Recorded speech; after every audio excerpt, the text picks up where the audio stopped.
Who was the Egyptian princess who became Moses' foster mother? Would it be possible to find out, as the Bible does not give her a name? Amazingly, a good case can be made for the most famous Egyptian woman of all time, save Cleopatra, to be Moses' foster mother. And even more amazing, recently her mummy was found. Stay tuned to hear the story of her life, her connection with Moses, and the recent find of her mummy. Don't forget to subscribe to our channel for more updates on exciting archaeological discoveries that show the Bible is true. Hatshepsut was an ancient Egyptian queen who ruled during the New Kingdom period, around 3,500 years ago.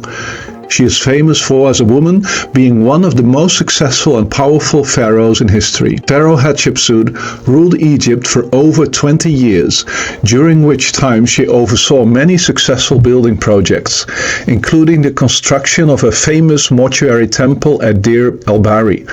Egypt enjoyed a period of peace and prosperity under her reign. Her reign is regarded as among the most successful in Egyptian history. She constructed a great deal at Thebes in a manner that was unmatched for more than 1,000 years. She focused the nation's resources on rebuilding and is recognized as one of history's most productive builders. She could do that because she chose peace and did not want to expand the empire's limits like her father. She expanded the mining industry, rebuilt trade routes, erected a sizable number of monuments, and was successful in raising the money necessary to send 5 large ships on a mission to the land of Punt. How did this remarkable woman rise to such heights? Hatshepsut was born into a royal family in Thebes, Egypt. Her father was Pharaoh Thutmose I, and her mother was Queen Ahmose. Hatshepsut was one of several children, but she was the only royal child who survived to adulthood. As a young woman, Hatshepsut was educated in a variety of subjects, including reading, writing, mathematics, and religion. She was also trained in the art of warfare and leadership, which would serve her well later in life. After her father died, when Hatshepsut was still fairly young, her half-brother Thutmose II became pharaoh. Thutmose II was married to Hatshepsut, as she was a full royal, which strengthened his claim to the crown. However, Thutmose II was not a strong ruler, and he suffered from poor health. After Thutmose II died, Hatshepsut became regent for her stepson, Thutmose III. She quickly took on more power and eventually declared herself pharaoh. This was a highly unusual move for a woman in ancient Egypt, where the throne was typically reserved for man. Despite her success, Hatshepsut faced opposition from some members of the Egyptian nobility, who resented her rule as a woman. However, she was able to maintain her power and authority throughout her reign. Hatshepsut's legacy as a powerful female ruler was largely erased after her death, as many of her statues and inscriptions were destroyed or defaced by subsequent pharaohs. It wasn't until the 19th century that her true accomplishments were fully appreciated by historians and scholars. Though it is notoriously difficult to get the right chronology for Egyptian history in the time of the pharaohs, a very strong case can be made that there is one more aspect to this remarkable woman. In all likelihood, she was the princess who pulled Moses from the Nile. There are many facts that suggest a connection between Hatshepsut and Moses exists. The first one is the name.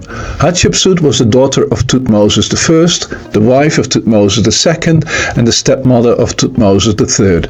So Moses fits very well into that role. Second, the Bible in Exodus 2 is speaking about the daughter of the Pharaoh who finds Moses. Hatshepsut was not just that, but she also continued to use daughter of the Pharaoh as a title her entire life. It can be found on many of the monuments she built. This was a deliberate strategy to emphasize her royal lineage and legitimacy as Pharaoh. While she was the daughter of Thutmose I, who had been dead for many years by the time she ascended to the throne, she wanted to make it clear that she had a direct connection to the royal lineage of the pharaohs. Hatshepsut was aligning herself with the assumed divine lineage of pharaohs, and in that way emphasized her own divine right to rule. At the same time, Hatshepsut's use of the title Daughter of the Pharaoh was also a way of asserting her authority and legitimacy in a culture that was deeply patriarchal. Third, one of the temples she built has a very unusual inscription, which reads in part, "My spirits inclined toward foreign people. The people of Roshau and you did not hide themselves from me." An additional inscription speaks of a heart full of love. These remarkable thoughts are in line with the biblical story of the daughter of the Pharaoh who took in a foreign infant. Fourth, decades after her death, a concerted effort was made to erase Hatshepsut's memory. Many of Hatshepsut's statues and inscriptions were deliberately damaged or defaced by subsequent pharaohs. Some of Hatshepsut's monuments were reappropriated by her successor, who added his own inscriptions over hers. And in some cases, Hatshepsut's name was erased from official records and replaced with the names of male pharaohs who preceded or followed her. This was done to remove any mention of her as a legitimate ruler. The explanation for all of this could be that she was held responsible for saving and raising Moses, the man who would lead the people of Israel out of captivity from Egypt. But does the chronology work? There are discussions among scholars both about the dates of the Exodus and about Egyptian chronology. But a view that takes the Bible chronology most seriously dates the Exodus to 1446 BC. This would mean that Moses would have been born in 1526 BC and fled the Egyptian court in 1486 BC. This is a remarkably good fit with the most likely way to date Hatshepsut's life. Hatshepsut may have been born around 1532 BC, which would have made her a girl of just about 6 years old when she found Moses. Though that sounds young, it is very possible even for a young Egyptian princess to order her servants around and save Moses after she found him in the Nile. It is easy to imagine a girl having compassion with the baby she finds.